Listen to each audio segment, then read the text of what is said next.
আচ্ছা, আজ আমরা আরেকটা অ্যালজেব্রা অর্থাৎ বীজগণিত থেকে, যেটা বারে বারে প্রতিটা পরীক্ষা এসএসসি, সিজিএল, এমটিএস, সিএইচএসএল, তার সাথে আরআরবির যাবতীয় পরীক্ষা দিয়ে থাকে, যেটা হচ্ছে এনটিপিসির জন্য খুবই ইম্পর্টেন্ট। ঠিক আছে, ভালো করে তোমরা দেখে নাও অঙ্কটা কিভাবে করবে।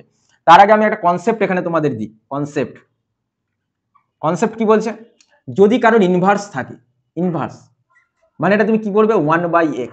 ইনভার্স মানে 1/, শুধু যদি যদি এখানে x -3 টু দি পাওয়ার -3, এটা কি 1/, করে জাস্ট এই মাইনাস 1/, করবে x3।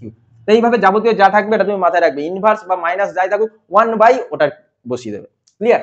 তাহলে এখানে দেখো তোমার বলেছে ফরম্যাটটা দেখো, x + 1/x। আগে একটা রুলস সময় বলে দিচ্ছি, x + 1/x যদি k হয়, যদি বলে দেয়, তাহলে তুমি এটা থেকে যদি তোমায় বের করতে দেয় x³ + 1/x³, তাহলে তার ক্ষেত্রে কি হয়, এই k যেটা থাকবে তার কিউব -3k।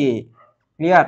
এটা সলভ করবে, করলে এটাই অ্যান্সার হয়ে যাবে। ঠিক আছে, পরীক্ষার সময় আর কিউবের ফর্মুলা দুদিকে বোথ সাইডে কিউব করে নিয়ে আসা, এসব করতে হলে অনেক টাইম চলে যাবে, এটা মাথায় রাখবে। দুদিকে প্লাস থাকলে এটা কিন্তু মাইনাস হয়। ঠিক আছে, এবার দেখো আমরা করছি অঙ্কটা। তোমাকে এই ফরম্যাটটা আমরা মনে রেখে যাব, কিন্তু হঠাৎ করে এটা দেখলে অনেকে ভয় পেয়ে যাবে। ভয় পাওয়ার কিছু নেই, ইনভার্সটা কিভাবে 1/, করছে আমি দেখিয়ে দিয়েছি। দেখো, ইফ x + x ইনভার্স হচ্ছে 7, তাহলে কি লিখবে, x + x ইনভার্স 7। তাহলে কি লিখবে, x + 1/x = 7। ঠিক আছে, তাহলে এই k এর জায়গায় কি আছে, 7 আছে। তাহলে এখান থেকে বলেছে x³ + x inverse cube x⁻³ কত হবে জিজ্ঞাসা করেছে। তাই এটা একটু সাজিয়ে তোমাদের দেখিয়ে দিই। 1/x³, দেখো আমি এখানে লিখে দিয়েছি কত। তাহলে দেখো এখানে ফরম্যাট লিখেছি, তাহলে k³ - 3k, তাহলে k³ - 3k।